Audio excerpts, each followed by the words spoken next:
Unlocking entrepreneurial potential with the mind architect. Imagine you're driving a car, but the windshield is covered in mud. You can't see the road ahead, so you navigate cautiously, relying on guesses and past experiences. That's how most of us live, held back by the mud of limiting beliefs and subconscious patterns. Peter Crone, often called the mind architect, teaches us how to clean that windshield and drive toward true freedom and success. For entrepreneurs, this is critical because our businesses often mirror our inner world. If you're stuck in self doubt or fear, it will show up in your leadership, decision making, and even the culture of your organization. Today, we'll break down Crohn's key concepts into actionable strategies that will unlock your potential as a business owner and a human being. Part one, understanding the mental cage. Peter Crone says, we don't see the world as it is, we see the world as we are. This means that what we experience in life, success, failure, relationships, opportunities, is filtered through our beliefs, most of which operate unconsciously. For entrepreneurs, this mental cage shows up as self-imposed limitations. Maybe you fear you're not skilled enough to lead a team, or you doubt your ability to scale a business. These fears often stem from early life experiences like criticism from a parent or a past failure that left a scar. The mental cage is subtle. You may not even realize it's there because it feels like reality, but once you identify it, you gain the power to change it. Action steps: identify your mental cages. Start by observing your inner dialogue. Write down recurring thoughts about your business. Do you notice a theme of inadequacy, fear, or scarcity? Question each belief. Is this absolutely true? If not, what else could be true? Example, if you think I can't compete with bigger companies, ask, what advantages do I have as a smaller, more agile business? Where challenge assumptions. Often assumptions are just unexamined beliefs. For instance, if you assume you can't afford to hire others to delegate and expand, ask, what if hiring someone could free me to generate more revenue? Create a habit of reframing limiting thoughts into possibilities. Part two, embracing the power of the present. Crone emphasizes that suffering only exists in resistance to what is. This means that pain and frustration come from wishing things were different, whether it's regretting a past mistake or worrying about future outcomes. For entrepreneurs, the inability to stay present can be a huge obstacle. You might feel stuck in regret over a failed launch or anxious about hitting next quarter's goals.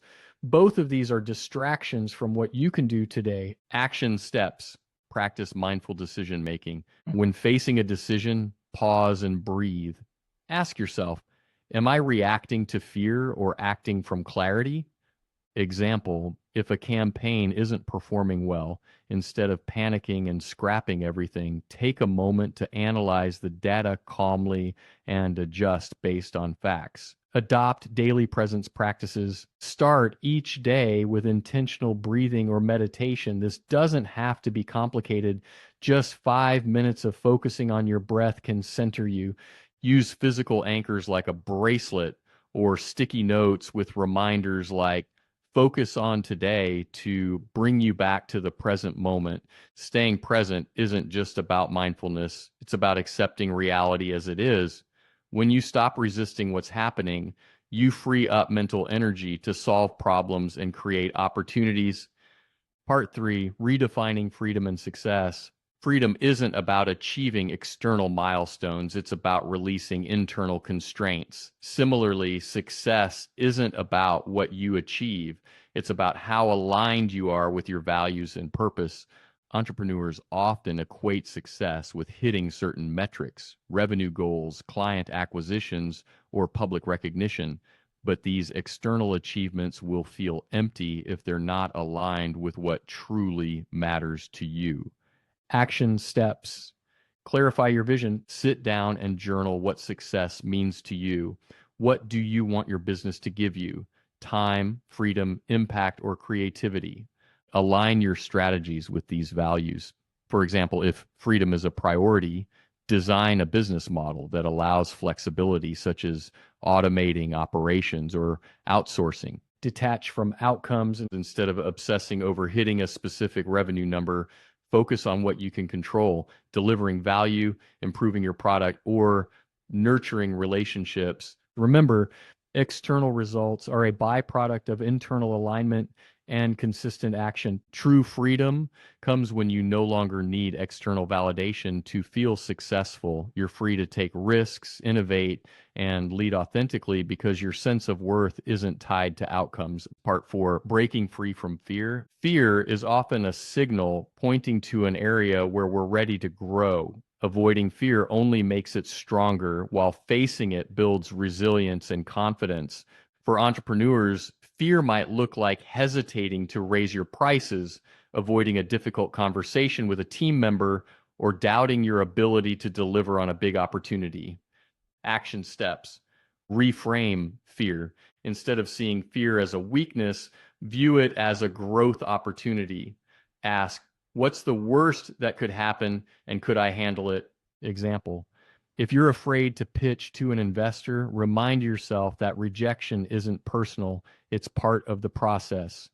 Micro exposure. Start small. If public speaking terrifies you, practice by sharing your ideas in team meetings. Build confidence step by step.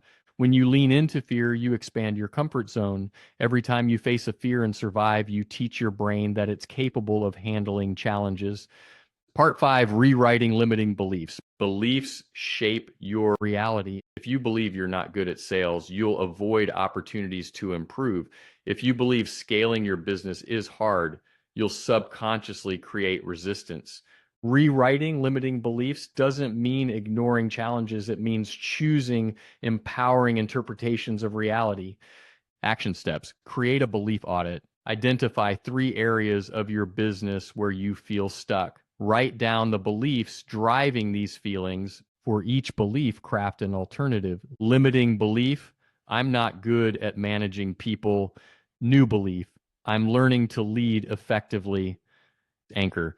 New beliefs. Reinforce new beliefs through repetition.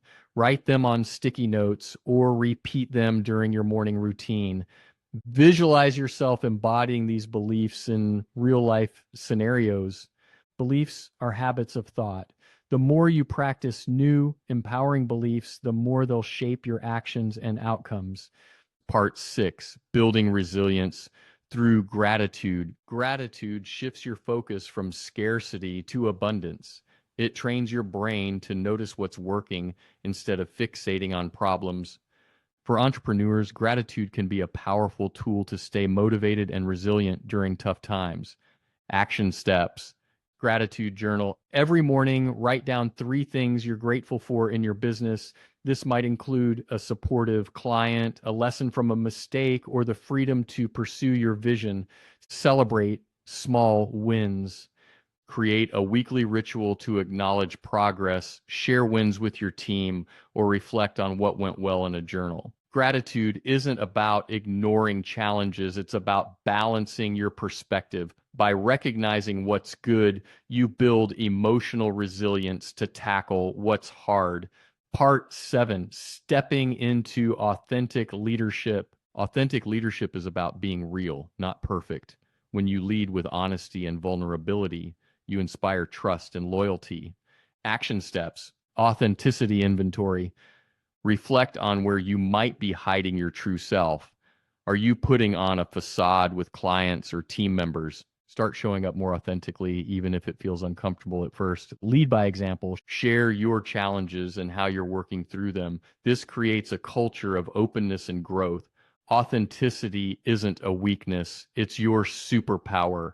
It creates deeper connections and a stronger sense of purpose in your team. Conclusion. Architect your entrepreneurial freedom. Peter Crone's teachings remind us that the most powerful tool for entrepreneurship isn't strategy, capital, or networking. It's our mind. When you rewrite limiting beliefs, embrace the present, and lead authentically, you architect not just a successful business, but a fulfilling life. The windshield is clear now. The road ahead is yours to design. Take 15 minutes today to reflect on one limiting belief holding you back. Rewrite it. Start small, but stay consistent. Your entrepreneurial freedom begins now.